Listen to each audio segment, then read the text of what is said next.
नमस्कार।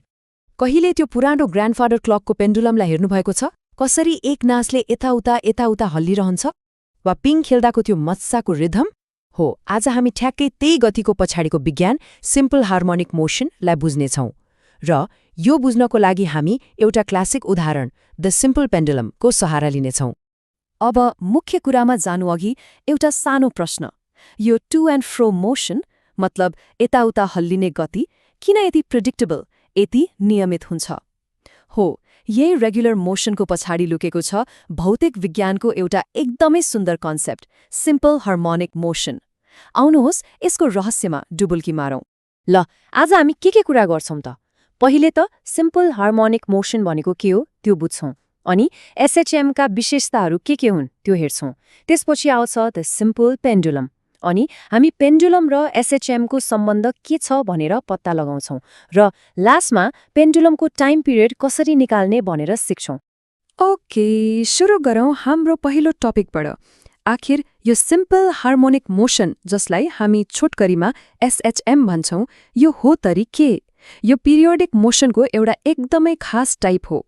अब periodic motion भनेको चाहिँ कुनै पनि गति जुन एउटा निश्चित समयपछि फेरि दोहोरिन्छ, जस्तै पृथ्वीले सूर्यलाई घुम्ने गति। तर एसएचएम चाहिँ त्योभन्दा पनि अझ स्पेसिफिक छ। ल, यसको परिभाषालाई हेरौँ है। एसएचएम भनेको एउटा यस्तो असिलेटरी मोसन हो, मतलब टु एन्ड फ्रो मोसन, जहाँ दुईवटा मुख्य कुरा लागू हुन्छ। पहिलो, कुनै वस्तुको एक्सेलरेसन त्यसको डिस्प्लेसमेन्टसँग डाइरेक्टली प्रोपोर्सनल हुन्छ। सिधा भाषामा भन्दा वस्तु आफ्नो बीचको ठाउँबाट जति टाढा जान्छ त्यसलाई त्यही ठाउँमा फर्काउने फोर्स पनि उति नै बढ्छ। र दोस्रो, त्यो एक्सेलरेसनको डाइरेक्सन जहिले पनि मीन पोजिसन, मतलब त्यो बीचको बिन्दु तिरै हुन्छ। त्यसो भए कुनै पनि मोसनलाई एसएचएम भन्नका लागि के कन्डिसन्स पूरा हुनुपर्छ त? ल, यसका विशेषताहरूलाई एक एक गरेर हेरौँ। मुख्यतया 4वटा विशेषताहरू छन्। पहिलो त यो एउटा मीन पोजिसनको वरिपरि हुने टु एन्ड फ्रो मोसन हुनु पर्यो। दोस्रो, यसको एक्सेलरेसन मीन पोजिसनबाट भएको डिस्प्लेसमेन्टसँग डाइरेक्टली प्रोपोर्सनल हुनुपर्छ, जसलाई हामी ए प्रोपोर्सनल वाइ भन्छौँ। मतलब डिस्प्लेसमेन्ट बढ्यो कि एक्सेलरेसन पनि बढ्यो। तेस्रो, त्यो एक्सेलरेसनको दिशा जहिले पनि अलवेज मीन पोजिसनतिर फर्केको हुनुपर्छ। र चौथो, यी सबैको कारणले यो एउटा पिरियोडिक मोसन बन्न जान्छ। ल, थ्योरी त भयो। अब यसलाई रियल लाइफमा हेरौँ न, हैन? र एसएचएमलाई बुझाउने सबैभन्दा पर्फेक्ट, सबैभन्दा क्लासिक उदाहरण हो द सिम्पल पेन्डुलम। यहाँ हेर्नुस् त, सिम्पल पेन्डुलमको स्ट्रक्चर कति सिम्पल छ। यसमा एउटा मास हुन्छ जसलाई बब भनिन्छ, जसको मास एम छ। यो एउटा स्ट्रिङ जसको इफेक्टिभ लेन्थ एल छ, त्यसले सस्पेन्सन पोइन्ट ओबाट झुन्ड्याइएको हुन्छ। बस यति नै हो। अब हाम्रो सारा विश्लेषण यही साधारण सेटअपबाट सुरु हुन्छ। अब अलि फिजिक्सको कुरा गरौँ। यो बबमा लाग्ने फोर्सलाई हेरौँ। बबको वेट W = mg, सिधै तलतिर लाग्छ। अब हामी यो वेटलाई दुईवटा कम्पोनेन्ट्समा रिजल्भ गर्छौँ। एउटा कम्पोनेन्ट हो mg cos थीटा, जसले स्ट्रिङको टेन्सनलाई ब्यालेन्स गर्छ। तर हाम्रो लागि सबैभन्दा इम्पोर्टेन्ट कम्पोनेन्ट हो mg sin थीटा। किन?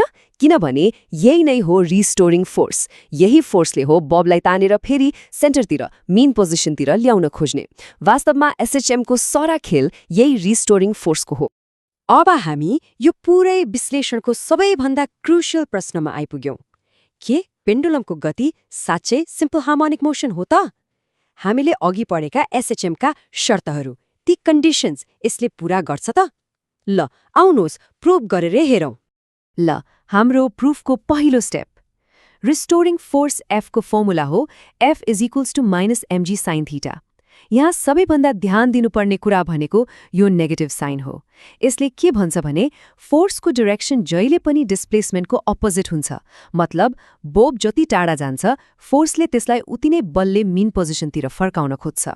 यो त एसएचएमको एउटा की कन्डिसनसँग मिल्न गयो, हैन त?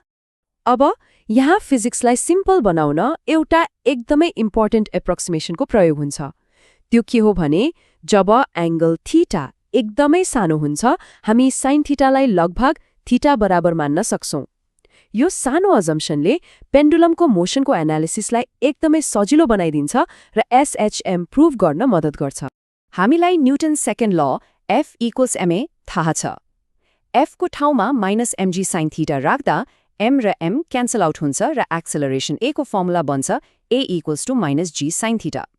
अब अघिको हाम्रो small angle approximation sine theta approximately theta लाई यहाँ युज गरौँ। यसो गर्दा इक्वेसन के भयो त? a equals to minus G theta. कति सिम्पल भयो है? अब ज्योमेट्रीबाट हामीलाई के पनि थाहा छ भने एंगल थीटा भनेको डिस्प्लेसमेन्ट y लाई लेन्थ l ले डिवाइड गर्दा आउने भ्याल्यु हो।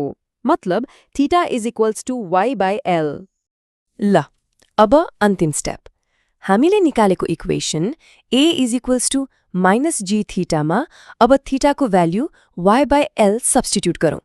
यसो गर्दा के आउँछ? a is equals to minus g y by l। यो नै हाम्रो फाइनल इक्वेसन हो। र यो इक्वेसनले के भन्छ त? हेर्नुस् है, g र l त कन्स्टेन्ट हुन् भनेपछि acceleration a is directly proportional to displacement y। र त्यो माइनस साइनले के देखाउँछ? एक्सेलरेसनको डाइरेक्सन जहिले पनि मीन पोजिसनतिर छ। एसएचएमको डेफिनेसन यही त थियो। हो, यसरी नै अ सिम्पल पेन्डुलमको मोसन सिम्पल हार्मोनिक मोसन हो भनेर प्रुभ हुन्छ। ल, पेन्डुलमको मोसन एसएचएम हो भनेर त थाहा भयो। अब अर्को प्रश्न, एउटा स्विङ पूरा गर्न कति समय लाग्छ त? हो, अब हामी पेन्डुलमको टाइम पिरियडको बारेमा कुरा गर्छौं। यसको टाइम पिरियड t निकाल्ने फर्मुला हो t is equal to 2 pi square root of l by g।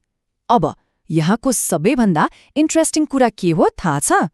Time period दुईवटा कुरामा मात्र डिपेन्ड गर्छ, पेन्डुलमको लेन्थ l र acceleration due to gravity g। यसमा मासको कुनै रोलै छैन। मतलब पिङमा हल्का मान्छे बसोस् वा गह्रुङ्गो, यदि लेन्थ एउटै हो भने स्विङ गर्न लाग्ने समय ठ्याक्कै एउटै हुन्छ। अमेजिङ होइन त?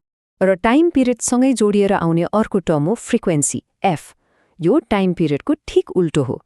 टाइम पिरियडले एउटा स्विङलाई लाग्ने समय देखाउँछ भने फ्रिक्वेन्सीले 1 सेकेन्डमा कतिवटा स्विङ हुन्छ भनेर देखाउँछ। फर्मुला एकदमै सिम्पल छ, f equals to 1 by t। ल, आजको लागि यति नै। तर जानु अघि एउटा प्रश्न छोडेर जान्छु।